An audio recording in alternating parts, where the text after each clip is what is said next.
20일 화요일 오늘의 말씀은 에스더 8장 1에서 17절 생명을 구하는 조서입니다. 7장에서 하만은 자신이 파놓은 함정에 빠져 자신이 세운 장대에서 처형되고 맙니다. 유다 민족을 몰살하려던 그의 계략은 그의 죽음과 함께 막을 내리는 듯 했지만 문제는 여전히 남아 있었습니다. 유다인들을 향한 죽음의 조서는 여전히 유효했고 왕의 명령으로 내려진 그 조서는 결코 취소될 수 없었습니다. 에스더 8장은 절망의 한 가운데에서 하나님께서 새 길을 여시고 죽음의 조서 아래 놓인 유다 백성의 생명을 구하는 새로운 조서를 허락하시는 장면을 보여줍니다. 8장 1에서 8절입니다. 그날 아하수에로 왕이 유다인의 대적 하만의 집을 왕후 에스더에게 주니라. 에스더가 모르드게는 자기에게 어떻게 관계됨을 왕께 아뢰었으므로 모르드게가 왕 앞에 나오니 왕이 하만에게서 거둔 반지를 빼어 모르드게에게 준지라. 에스더가 모르드게에게 하만의 집을 관리하게 하니라.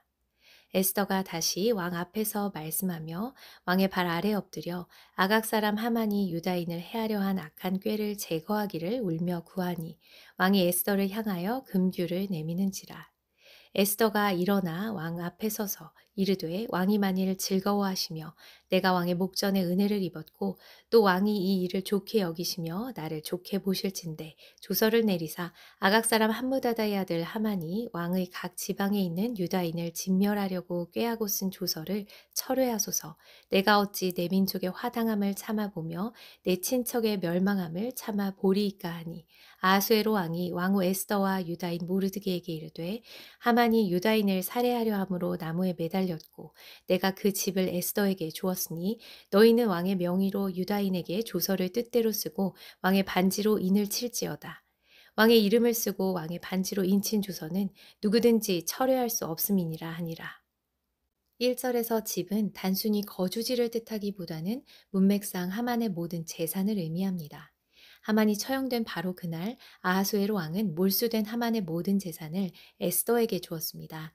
3장에서 하만이 유다인을 진멸하기 위해 왕에게 1만 달란트를 바쳤던 것을 보면 그는 막대한 부를 소유한 인물이었음을 알 수 있습니다. 나라의 절반이라도 주겠다던 왕의 약속대로 에스더는 엄청난 규모의 재산을 얻게 된 것으로 보입니다. 에스더는 모르드게를 왕에게 소개했고 왕은 하만에게서 거둔 인장 반지를 빼서 모르드게에게 주며 그가 하만의 위치를 대신하게 합니다.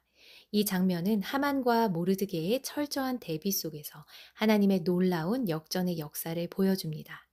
그러나 하만은 사라졌지만 그가 만들었던 죽음의 조서는 여전히 살아 있었습니다. 왕의 인장이 찍힌 조서는 법에 따라 폐기될 수 없었기 때문에 유다 백성은 여전히 죽음의 위협 아래 놓여 있었습니다.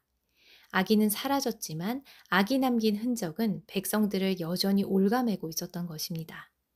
에스더는 자신의 생명을 건 간구를 단 한 번으로 끝내지 않았습니다. 비록 자신은 안전한 자리에 있을지라도 그녀는 유다 백성들을 위해서 다시 한번 왕 앞에 엎드려 울며 간청합니다. 왕이 금규를 내밀어 그녀의 요청을 허락하자 그녀는 최대한의 존경과 예의를 담아서 사중의 정중한 표현으로 매우 조심스럽고 지혜롭게 왕에게 호소합니다. 에스더는 죽임을 당하게 될 유다 민족을 자신의 가족으로 여기며 하나님의 사람답게 두려움을 물리치고 주님의 백성을 구하는 사명을 선택합니다. 7절과 8절에서 왕은 기존의 조서를 취소할 수는 없었지만 새로운 조서를 작성할 수 있는 권한을 모르드게에게 부여합니다. 이것은 이전에 하만이 왕의 인장 반지를 받아서 자기의 뜻대로 조서를 작성했던 것과 대조를 이룹니다. 이제 그 권한은 모르드게에게로 넘어갔고 하나님의 사람의 뜻에 따라 새로운 조서가 작성됩니다. 이 장면은 악인의 꾀가 무너지고 의인의 뜻이 펼쳐지는 하나님의 놀라운 반전의 역사를 보여줍니다. 9절에서 14절입니다. 그때 시완월 곧 3월 23일에 왕의 서기관이 소집되고 모르드게가 시키는 대로 조서를 써서 인도로부터 구스까지의 127지방 유다인과 대신과 지방관과 관원에게 전할세. 각 지방의 문자와 각 민족의 언어와 유다인의 문자와 언어로 쓰되 아하수에로 왕의 명의로 쓰고 왕의 반지로 인을 치고 그 조서를 역졸들에게 붙여 전하게 하니 그들은 왕궁에서 길러서 왕의 일에 쓰는 준말을 타는 자들이라.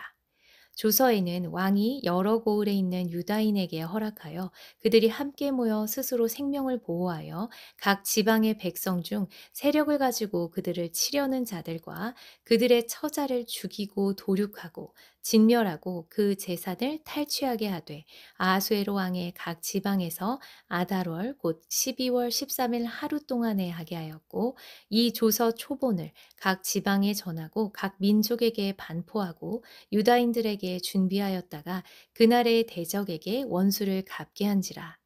왕의 어명이 매우 급함에 역졸이 왕의 일에 쓰는 준말을 타고 빨리 나가고 그 조서가 도성 수산에도 반포되니라. 왕의 허락이 떨어지자 1월 13일에 하만이 왕의 서기관을 소집했었던 것처럼 약 70일 후인 3월 23일에 모르드게 역시 왕의 서기관을 소집하고 새로운 조서를 내립니다.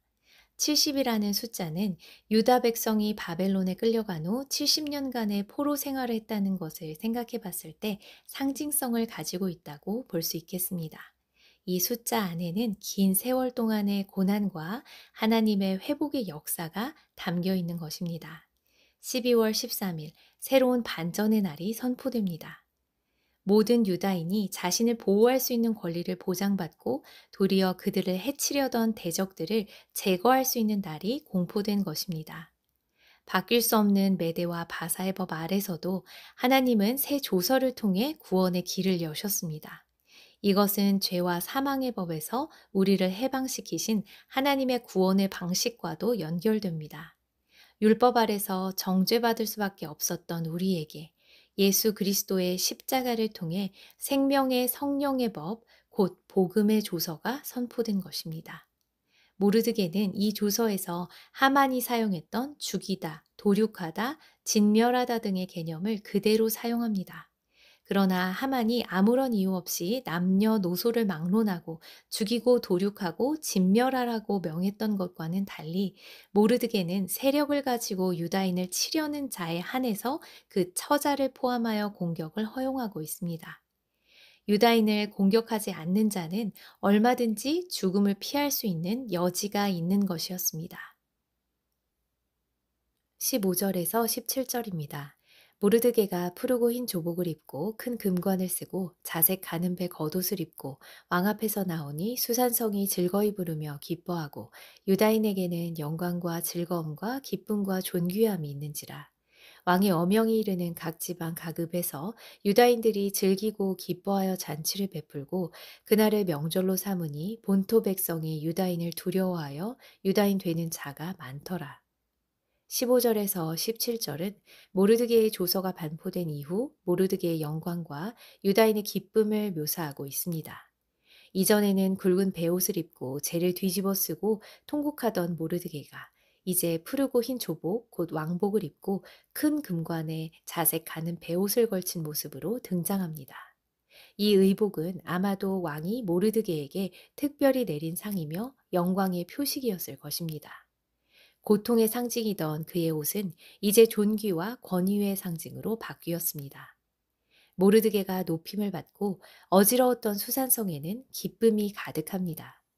또 왕의 조서가 전달된 각 지방의 유다인들은 즐기고 기뻐하며 잔치를 베풉니다.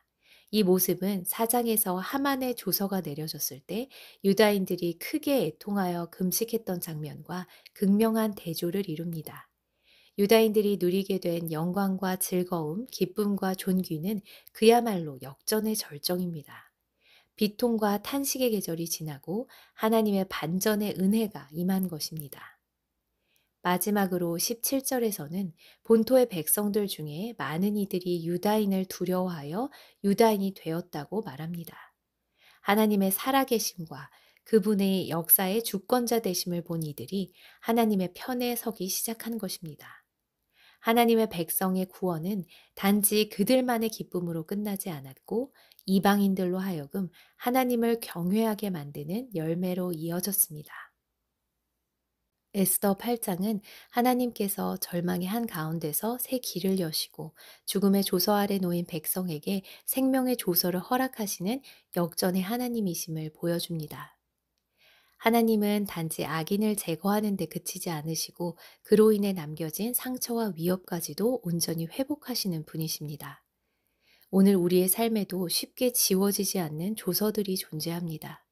도무지 바뀌지 않을 것 같은 상황, 이미 끝난 듯한 관계, 낙심할 수밖에 없는 현실이 있을 수 있습니다. 그러나 하나님은 우리의 마음에 새로운 조서, 곧 복음을 주셨습니다. 예수 그리스도 안에서 우리는 이미 멸망의 조서에서 구원의 조서로 옮겨졌습니다. 그 복음이 우리의 생명이고 참된 자유입니다. 에스더는 자신의 안위에 머물지 않고 백성을 위한 간구에 나섰습니다. 그 간구가 바로 하나님의 반전의 역사를 여는 출발점이 되었습니다. 오늘 우리도 복음을 받은 자답게 절망 중에서도 소망을 놓지 않고 하나님의 반전의 은혜를 굳게 붙들며 살아가기를 소망합니다. 기도하겠습니다. 사랑과 은혜의 하나님, 에스더 8장 말씀을 통해 죽음의 조서 가운데 생명의 길을 여시는 주님의 역전의 은혜를 바라봅니다. 하만은 사라졌지만 그가 남긴 죽음의 조서가 여전히 유다 백성을 옭아매고 있었던 것처럼 우리도 때때로 하만의 조서 아래 놓인 것 같은 두려움과 절망에 사로잡힐 때가 많습니다. 그러나 주님, 에스더의 간구를 들으시고 새로운 생명의 조서를 허락하셨던 것처럼 예수 그리스도를 통해 저희에게도 생명의 복음을 선포해 주심을 믿고 감사합니다. 우리의 과거를 새롭게 쓰시고 기쁨과 존귀로 회복시키시는 주님의 은혜를 찬양합니다.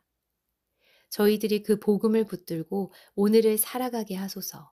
상처에 눌리지 않고 실패에 묶이지 않고 십자가의 은혜와 부활의 능력으로 새 날을 시작하게 하소서. 에스더처럼 나의 안위에만 만족하지 않게 하시고 가족과 교회, 세상을 위해 간구하는 자 되게 하시며 모르드게처럼 맡겨진 자리에서 진실함과 담대함으로 일하게 하소서. 우리의 시선을 주님의 약속에 고정하게 하시고 우리를 통해 두려움에 빠진 이들에게 기쁨과 회복의 소식이 흘러가게 하소서. 사람을 바꾸시고 상황을 뒤집으시며 결과를 역전시키시는 하나님만을 바라보며 우리를 구원하신 예수 그리스도의 이름으로 기도드립니다. 아멘.